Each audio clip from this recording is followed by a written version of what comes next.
All right, beginning with U.S. markets, the S&P 500 index crossed the 4,000-point threshold for the first time Thursday as U.S. stocks climbed to a record high on the first day of the second quarter. Wall Street built on a month of March following the rollout of President Joe Biden's $2.3 trillion infrastructure plan. The S&P 500 closed up at 1.18% to 4,019 points. U.S. markets, of course, are closed today for Good Friday.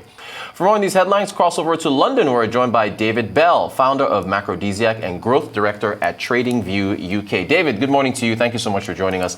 U.S. markets closed today, but what do you make of the S&P 500 milestone achieved yesterday? I think it's actually very natural for it to push up to where it is. If we take, the week that we've had, and actually maybe considering last week as well, if we look at what's happened with Archegos, for example, the hedge fund that has blown up, it shows how resilient the market is, really. And this resilience comes predominantly through the provision of liquidity, mainly from central banks, of course. We saw how fast the market was bid up last March when it collapsed pretty much. So I don't think 4K was out of the question. I think the only time where we're really going to see a true meltdown is if we do have another banking crisis. And with the amount of liquidity in the economy and in the financial markets, I don't really see that happening anytime soon. Thank you so much for that, David. Do you have any bubble worries regarding the U.S. markets? Possibly if there's a detachment between earnings and the housing market. If, people aren't able to get back to work after the pandemic, they've still got liabilities such as mortgages, credit cards, etc. If that credit crunch does come, then that's, of course, where I was relating to the banking crisis. If that does in fact come, then absolutely that would indicate possibly a bubble. But the thing with bubbles is that you don't know if you're actually in a bubble until the bubble's halfway popped. So until that moment comes and that light bulb kind of turns on, we won't know. So it's very difficult to warn about bubbles. Thank you for that, David. Let's move to oil now. What do you make of the OPEC decision to gradually increase output in May? It does make sense to me. I think with demand coming back online, with global economies opening up, and things like that, then it certainly makes sense to increase output. The one issue that I have is that supply chains are totally decimated at the moment, and I think this is where sort of the kind of inflation expectations that have increased massively over the last, say, eight or 9 months is predominantly coming from. We've seen, I think it's a 230% increase year on year in container prices from about $1,500 to about $5,000. And naturally, off the back of that, producers, whether they're, in agriculture, whether they're manufacturing goods, they'll have to increase their margins as well. So we're currently in such an abnormal sort of market in terms of supply chains that once that's rectified, I think the inflation concerns will subside, and we should see a lower oil price off the back of it.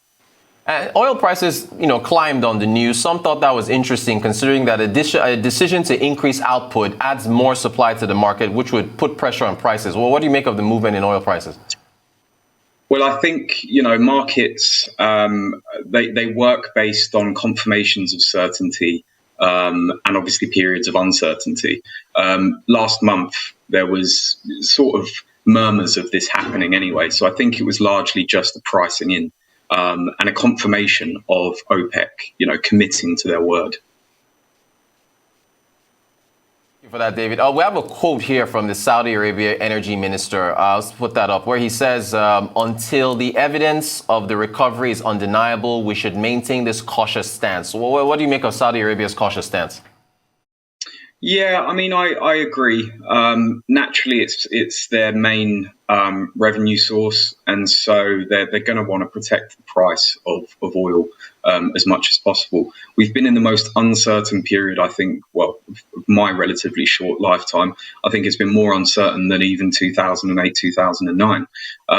So, as a country where most of their revenue comes from oil, they're going to want to maintain a cautious stance. So absolutely makes sense. Great stuff. I want to shift to Joe Biden and his $2 trillion spending plan. We've already heard from Mitch McConnell. I guess it's natural to expect opposition from the Republicans. But there's a quote from, I think, Kathy Schultz at the NFTC there. She says they have no idea how difficult it's going to be for U.S. companies to compete against foreign competitors who are not subject to these high minimum taxes. Is the Biden plan in trouble, David? Potentially so. I mean, we've seen corporate cash piles increase massively, especially foreign corporate cash piles. So Apple, for example, have a massive corporate cash pile that's held offshore. And primarily, they don't really want to repatriate this because it would cost them more. So they actually go and service at really low rates in terms of issuing debt, that is. So I'm not so sure that a marginal increase will be as sort of detrimental as what Kathy Schultz here is saying. The issue with higher taxes, however, will come at sort of a competition with what the Fed are wanting. Obviously, higher taxes lead to lower inflation expectations. It's more money is going to the government. And it depends on how that money will be spent, of course. I'm not so sure that the infrastructure plans will cause a massive deviation in the long-term trend of inflation. We've seen it over the last 40 years. It's just consistently gone down. You can look at the US 10-year yield, for example, as an indication of that. So I think there is contention between two different institutions here. But naturally, the Democrats are pretty well placed with Janet Yellen as Treasury Secretary now. And she's a good friend of Jerome Powell. Not sure they're totally independent anymore. So it remains to be seen. But I'm not so sure that slightly higher taxes will have a massively detrimental effect. Thanks for that, David. We've got a minute to go. I want to get your take on what's going on your side of the pond in the UK, the backlash over the COVID-19 passports in Boris Johnson's Tories party. It's quite frankly ridiculous in my view. If you want to follow science, just in the last few minutes, actually, he said that 2 people who are fully vaccinated can't meet because the vaccine doesn't sufficiently protect people, which goes against largely what, the scientists are saying. So how will we ever return to normal with that kind of thinking? I'm not so sure. And this is a conflict as well with Chris Whitty, I think he's the chief medical advisor, who yesterday said that they will start treating the coronavirus like flu later on this year. So 2 competing statements there. Not 100% sure what to make of it, but I'm in disagreement with Boris Johnson massively there. Great stuff. David Belle, who is the founder of Macrodesiac and also Growth Director at TradingView UK. David, we'll see you back later this afternoon. Thank you so much for your insights on those headlines. We appreciate your time.